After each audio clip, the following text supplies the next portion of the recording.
Max, you alright? Good, Wally. I always just turn on without warning. I think people are very good to see how that house is getting on. This is a beautiful house. It's been transported, as many houses are, into wonderful coffee shops and shops. Yeah.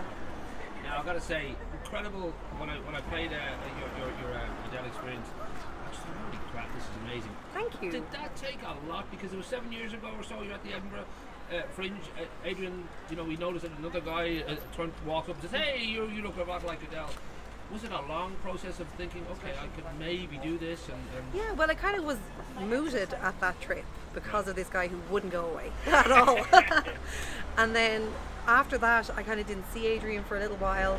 And then suddenly Adele won a glut of Grammys. And out of the blue, I get a text from Adrian saying, would you be interested in giving this a go? It seems like the time to jump on it and really try it out and see if it'll work. And in the meantime, then I'd been doing some musicals. So back when we went to Edinburgh, I was a real novice. I was too green. I would have been too shy to stand up on a stage in front of a couple of hundred people and do it and really go for it to try and be Adele. So in the meantime, I'd kind of gone and done a bit of performing and really tried to work up that bit of confidence.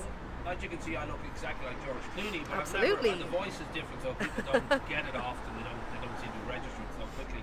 For you, the voice, was that like a months of kind of figuring out how she, because she's an amazing voice. So yeah, I mean, you have to listen to her and really try and emulate what she's doing, because I mean, we could all just stand and try and sing the songs in our own voice, and that's grand. But she has like little quirky ways of pronouncing words, and certainly like her oars, and she just has little quirky ways of pronouncing things that are just her.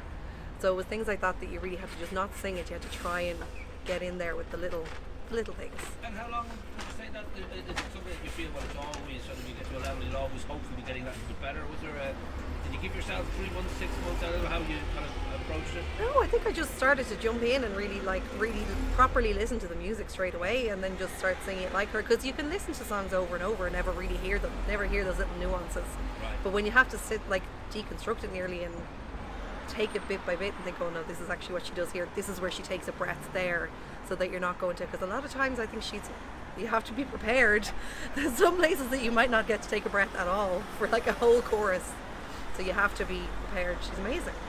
She's got a blessing that and it happens sometimes that her debut album is beautifully loved, it's loved, it's huge, it's successful, and it doesn't quite, connect the second time, but she's managed to, if anything, from a very, very, very big debut, get bigger, which is it's a rare thing for I think it's how she writes the songs though, because they just have such a personal slant to them. And I don't know, I think that really speaks to people. She's so honest. When you listen to her songs and you think about maybe what she was thinking when she writes it, it's something I don't think anybody could do. Nobody's that honest to say, someone like you, I loved you and now you're gone, but I'll find someone like you. I mean, that's something that's horrifically embarrassing to admit. Well, I hope you've been incredibly heartbroken at times, because that's an important part of it. I suppose that's how you have to try and convey the emotion of it. And there's some of her songs that if you try and sing them, if you're going through a tough time, I mean, you will just have to take a second, because otherwise you'll burst out crying. So every time you guys are on the road, you really have to make sure your relationships are in good shape, because yeah. Otherwise we'd just be sobbing. Here's this lovely Tottenham girl. She's I think it'd be fair to say she's got a voice like Streisand. She's also got a mouth like Mrs. Brown at times. I mean, she's quite frank and open and quite quick to have a laugh, and that's kind of refreshing, because you sort of expect, I guess, from such a beautiful nightingale voice that it's going to be this very kind of proper prizzy speaking voice, and she's going to be very kind of like she's actually very, very down to earth. She's really down to earth, yeah. And that's something we're trying to get into it as well. We're trying to get a bit of her banter in. Right. I mean, obviously she says everything. Thank you. Hey, how are you? How are you? Thanks Kate? so much. Cheers. Thanks. And obviously everything she does is quite off the cuff. Right. And because I'm trying to do everything to make it as authentic as possible in an English accent, it's not quite as off the cuff. I try, but every now and then you might get to a word that stumps you a little bit. So a lot of swearing. I try to steer clear of the swearing. It's cute when she does it. So obviously you've got an incredibly good voice yourself. So this is a joy to do. It's celebrating a wonderful singer, some incredible songs. I mean, do you have sort of plans yourself as well? Because here you are, you've got all this talent. I'm sure there's a part of you would like to be flying your own flag. Yeah, but I mean, I think we want to really jump on this and see how far it can go. I mean, it's a lot of fun. It's a lot of fun to emulate her and go around and see the reaction.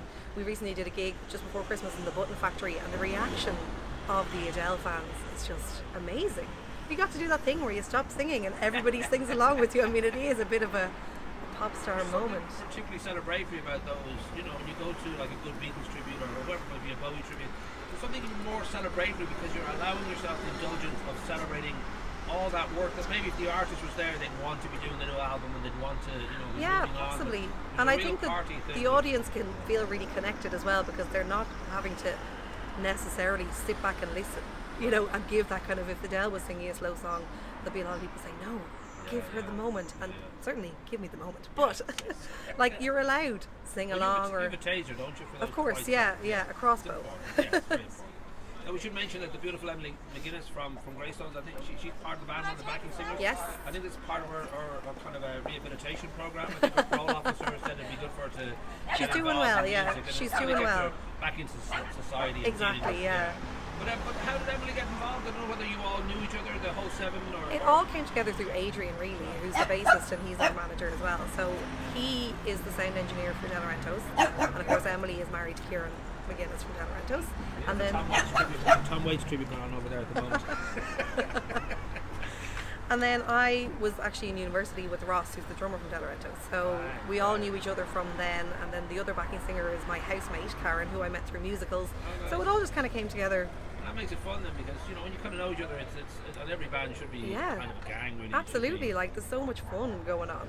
It wouldn't be worth doing if you weren't having fun. Let's face it. So when you're singing in the while now, obviously when it comes to the very emotional songs and the ones that sort of make you reach out to your heart, you will be looking to me, right? Of course. Because we have met now. It's obvious. Yeah, absolutely. Looks and all that, it's going to be. There'll be two spotlights, one on me and one on you. That's what I was going to suggest. Yeah. I'm glad you said it first. Yeah.